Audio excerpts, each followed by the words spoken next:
Good morning, good day, good afternoon, good evening, good night. And welcome back to Achampnator Reads. Today I read to you Chapter 3 of Harry Potter and the Chamber of Secrets. Chapter 3 The Burrow. Run! Breathed Harry, creeping to the window and pushing it up so they could talk through the bars. Run! How did you... What the... Harry's mouth fell open as the full impact of what he was seeing hit him. Ron was leaning out of the back window of an old turquoise car, which was parked in mid-air. Grinning at Harry from the front seats were Fred and George, Ron's elder twin brothers. "All right, Harry? What's been going on?" said Ron. Why haven't you been answering my letters? I've asked you to stay about 12 times, and then Dad came home and said you'd got an official warning for using magic in front of muggles." "It wasn't me. And how did he know?" "He works for the ministry," said Ron. "You know we're not supposed to do spells outside school." "Bit rich coming from you," said Harry, staring at the floating car. "Oh, this doesn't count," said Ron. "We're only borrowing this. It's Dad's. We didn't enchant it, but doing magic in front of those muggles you live with." "I told you I didn't. But it'll take too long to explain now.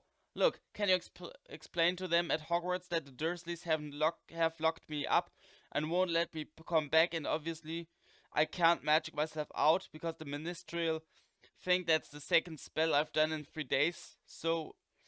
"Stop gibbering," said Ron. "We've come to take you home with us." "But you can't magic me out either."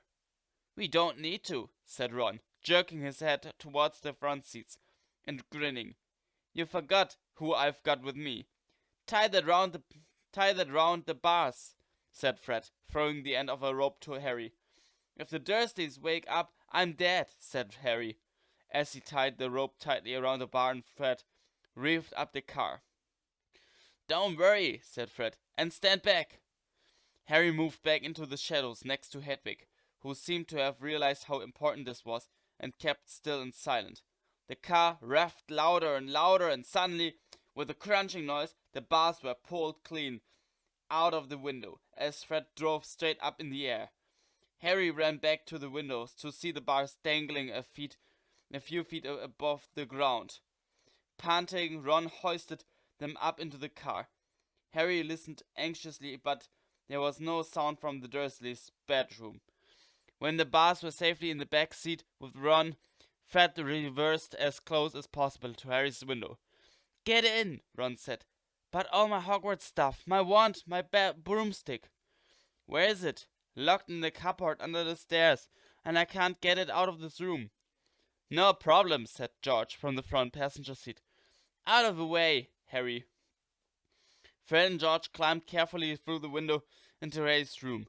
You had no hand to them, thought Harry, as George took an ordinary hairpin from his pocket and started to pick the lock. "A lot of wizards think it's a waste of time knowing this sort of muggle trick," said Fred. "But we feel they're skills worth learning, even if they are a bit slow." There was a small click and the door swung open. "So, we'll get your trunk, and you grab anything you need from your room and hand it out to Ron," whispered George. "Watch out for the bottom stair, it creaks," Harry whispered back as the twins disappeared onto the dark landing. Harry dashed around his room, collecting his things together and passing them out of the window to Ron. Then he went to help Fred and George heave his trunk up the stairs. Harry heard Uncle Vernon cough. At last, panting, they reached the landing, then carried the trunk through Harry's room to the open window. Fred climbed back into the car to pull with Ron, and Harry and George pushed from the bedroom side. Inch by inch, the trunk slid through the window. Uncle Vernon coughed again. "A bit more," panted Fred, who was pulling from inside the car. "One good push." Harry and George threw their shoulders against a trunk and it slid out of the window onto the back seat of the car. "Okay, let's go," George whispered. But as Harry climbed onto the windowsill, there came a sudden loud screech from behind him, followed immediately by a thunder of Uncle Vernon's voice. "That ruddy owl! I've forgotten Hedwig!" Harry tore back across the room as the landing light clicked on. He snatched up Hedwig's cage, dashed to the window and passed it out to Ron. He was scrambling back onto the chest and drawers when Uncle Vernon hammered on the unlocked door and it crashed open. For a split second, Uncle Vernon stood framed in the doorway. Then he let out a bellow like an angry bull and dived at Harry, grabbing him by the ankle. Ron, Fred, and George seized Harry's arms and pulled as hard as they could. "Petunia!" roared Uncle Vernon. "He's getting away! He's getting away!" The Weasleys gave a gigantic tug, and Harry's leg slid out of Uncle Vernon's grasp. As soon as Harry was in the car and had slammed the door shut, Ron yelled, "Put your foot down, Fred!" and the car shot suddenly towards the moon. Harry couldn't believe it. He was free. He wound down the window, the night air whipping his hair, and looked back at the shrinking rooftops of Privet Drive. Uncle Vernon, Aunt Petunia, and Dudley were all hanging dumbstruck out of Harry's window. "See you next summer!" Harry yelled. The Weasleys roared with laughter, and Harry settled back in his seat, grinning from ear to ear.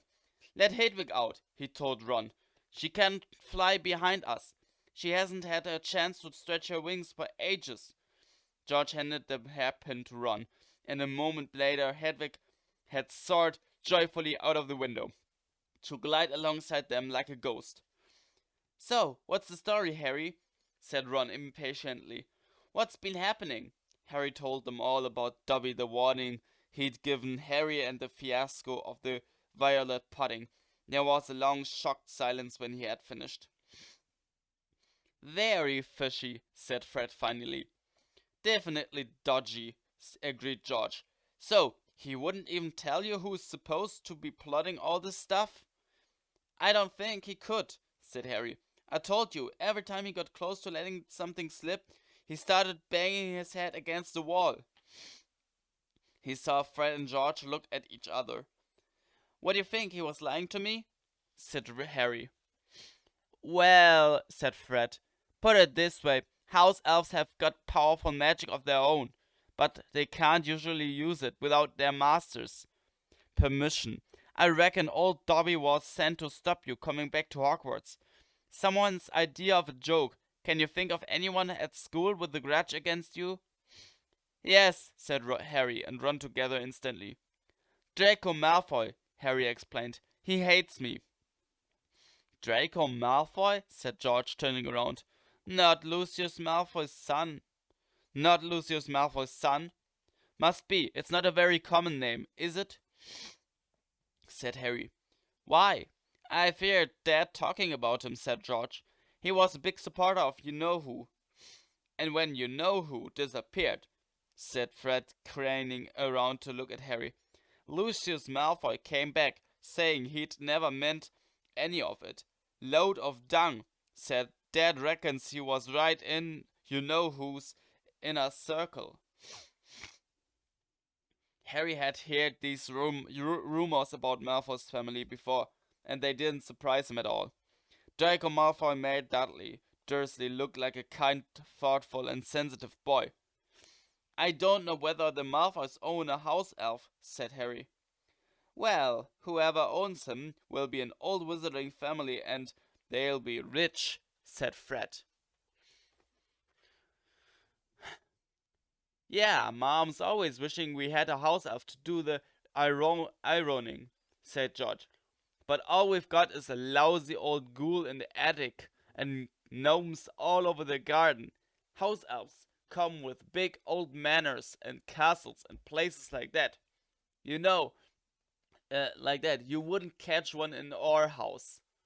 Harry was silent, judging by the fact that Draco Malfoy usually had the best of everything. His family was rolling in wizard gold. He could just see Malfoy strutting around a large manor house, sending the family servant to stop Harry going back to Hogwarts, also sounded exactly like the sort of thing Malfoy would do. Had Harry been stupid to take Dobby seriously? "I'm glad we came to get you anyway," said Ron.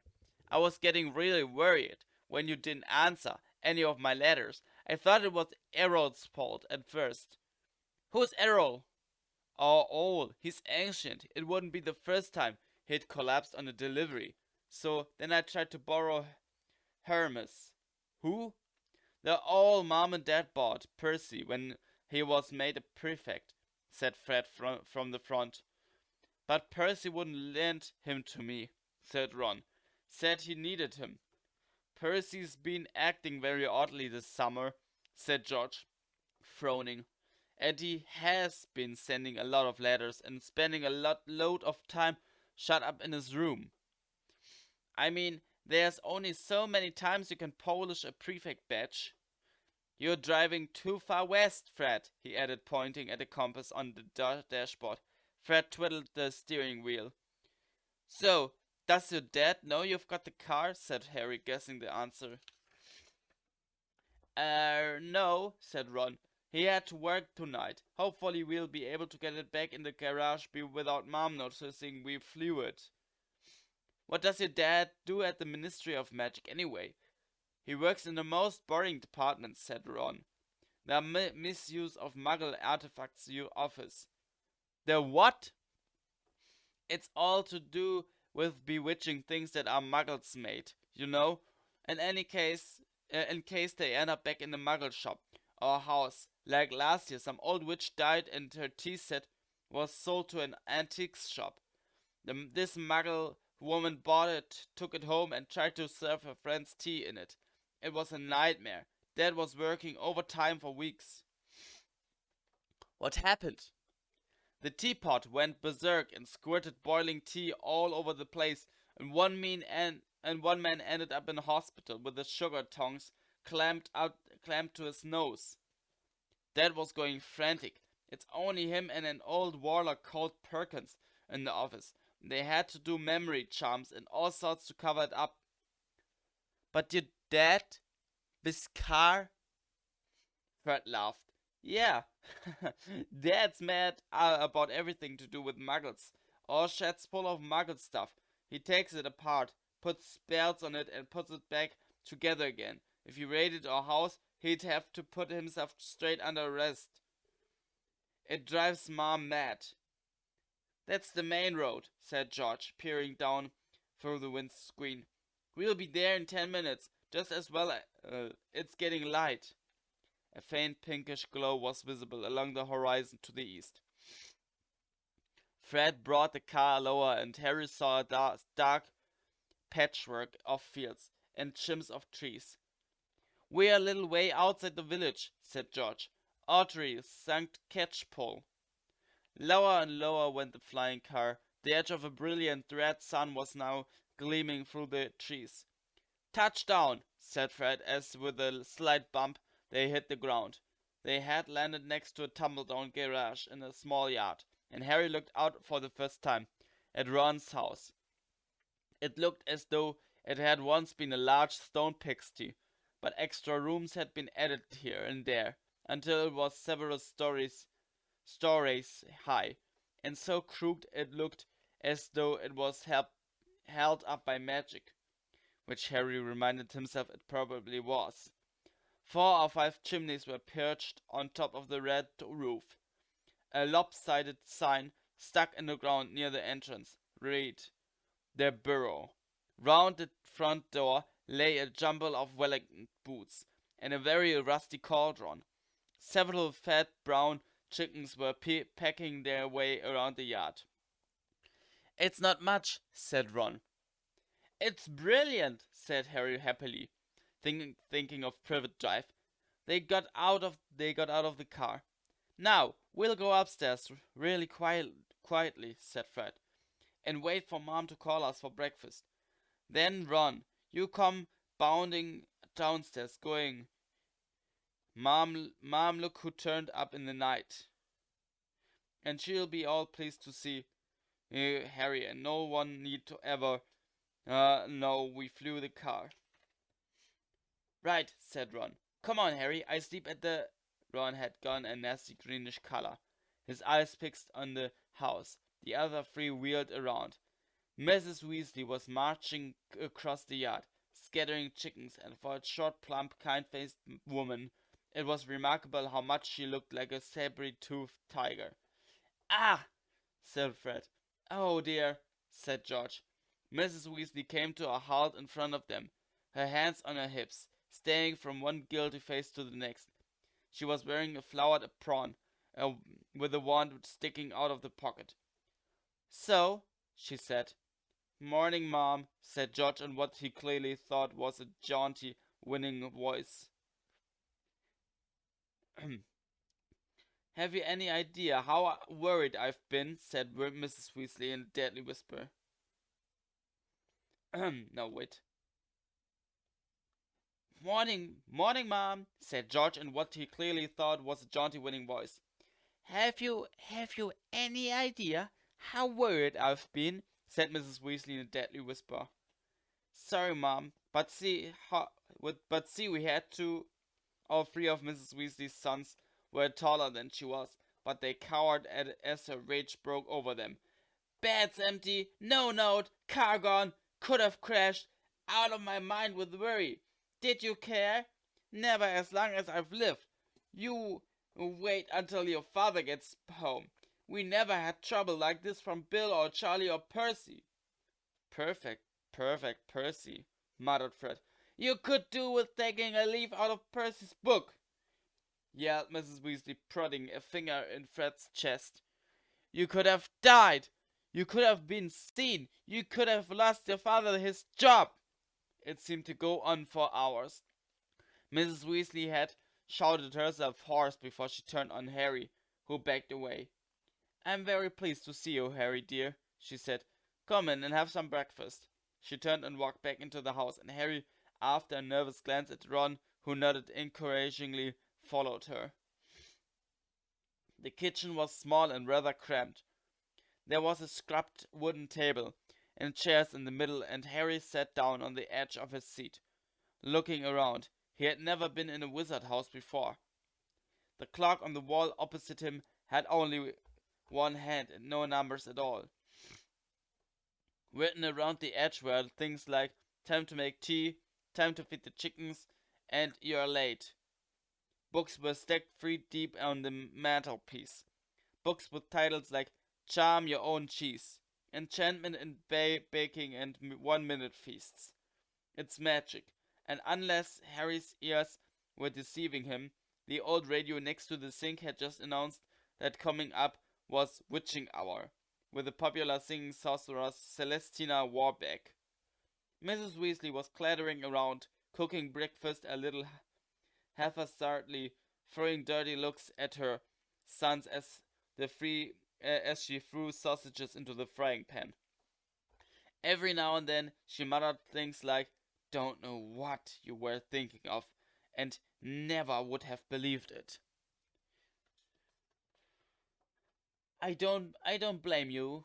I don't blame you, dear, she assured Harry, tipping 8 or 9 sausages onto his plate. Arthur and I have been worried about you, too. Just last night we were saying we'd come and get you all subs if you hadn't written back to Ron by Friday. But really, she was now adding three fried eggs to his plate. Flying an illegal car halfway across the country. Anyone could have seen you. She flicked her wand casually at the washing up in the sink, which began to clean itself, clinking gently in the background. It was cloudy, Mom, said Fred. You keep your mouth closed while you're eating, Mrs. Weasley snapped. They were starving him, Mom, said George. And you, said Mrs. Weasley, but it was with a slightly softened expression that she started cutting Harry bread and buttering it for him. At that moment, there was a diversion in the form of a small red-headed figure in a long nightdress who appeared in the kitchen, gave a small squeal, and ran out again. Ginny, said Ron in an undertone to Harry. My sister, she's been talking about you all summer. Yeah, she'll be wanting your autograph, Harry, grinned Fred. but he caught his mother's eye and bent his face over his plate, without another word. Nothing more was said until all 4 plates were clean, which took a surprisingly short time. "Blimey, I'm tired," yawned Fred, setting down his knife and fork at last. "I think I'll go to bed and—" "You will not," snapped Mrs. Weasley. "It's your own fault you've been up all night. You're going to de-gnome the garden for me. They're getting completely out of hand again." "Oh, Mom! And you too," she said, glaring at Ron and George. "You can go up to bed, dear," she added to Harry. "You didn't ask them to fly that wretched car." But Harry, who felt wide awake, said quickly, "I'll help Ron. I've never seen a de-gnoming." "That's very sweet of you, dear, but it's dull work," said Mrs. Weasley. "Now, let's see what Lockhart's got to say on the subject." And she pulled a heavy book from the stack on the mantelpiece. George groaned. "Mom, we know how to de-gnome a garden." Harry looked at the cover of Mrs. Weasley's book. Written across it in fancy gold letters were the words, "Gilderoy Lockhart's Guide to Household Pests." There was a big photograph on the front of a very good-looking wizard with wavy blonde hair and bright blue eyes. As always in the wizarding world, the photograph was moving. The wizard who Harry supposed was Gilderoy Lockhart kept winking cheekily up at them all. Mrs. Weasley beamed down at him. "Oh, he is marvelous," she said. "He knows his household pests all right. It's a wonderful book." Mom fancies him," said Fred in a very audible whisper. "Don't be so ridiculous, Fred," said Mrs. Weasley, her cheeks rather pink. "All right, if you think you know better than Lockhart, you can go and get on with it. And woe betide you if there's a single gnome in that garden when I come out to inspect it." Yawning and grumbling, the Weasleys slouched outside with Harry behind them. The garden was large, and in Harry's eyes exactly what a garden should be. The Dursleys wouldn't have liked it. There were plenty of weeds, and the grass needed cutting, but there were gnarled trees all around the walls. Plants Harry had never seen, spilling from every flower bed and a big green pond full of frogs. "Muggles have garden gnomes too, you know," Harry told Ron as they crossed the lawn. "Yeah, I've seen those things. They think are gnomes," said Ron, bent double with his head in a peony bush, "like fat little Father Christmases with fishing rods." There was a violent scuffling noise. The peony bush shuddered and Ron straightened up. "This is a gnome," he said grimly. Cheer off me! Cheer off me!" squealed the gnome. It was certainly nothing like Father Christmas. It was small and leathery looking, with a large, knobbly, bald head, exactly like a potato. Ron held it at arm's length as it kicked out at him with its horny little feet. He grasped it around the ankles and turned it upside down. "This is what you have to do," he said. He raised the gnome above his head. "Cheer off me!" and started to swing it in great circles like a lasso. Seeing the shocked look on Harry's face, Ron added, It doesn't hurt them. You've just got to make them really dizzy so they can't find their way back to the gnome halls." He let go of the gnome's ankles. It flew 20 feet into the air and landed with a thud in the field over the hedge. "Pitiful," said Fred. "I bet I can't get mine beyond that stump." Harry learned quickly not to feel too sorry for the gnomes. He decided just to drop the first one he caught over the hedge. But the gnome, sensing weakness, sank its razor-sharp teeth into Harry's finger, and he had a hard job shaking it off until... "Wow, Harry, that must have been 50 feet!" The air was soon thick with flying gnomes. "See, they're not too bright," said George, seizing 5 or 6 gnomes at once. The moment they know the de-gnoming's going on, they storm up to have a look. You'd think they'd have learned by now just to stay put. Soon the crowd of gnomes in the field started walking away in a straggling line, their little shoulders hunched. "They'll be back," said Ron as they watched the gnomes disappear into the hedge on the other side of the field. "They love it here. Dad's too soft with them. He thinks they're funny." Just then the front door slammed. "He's back," said George.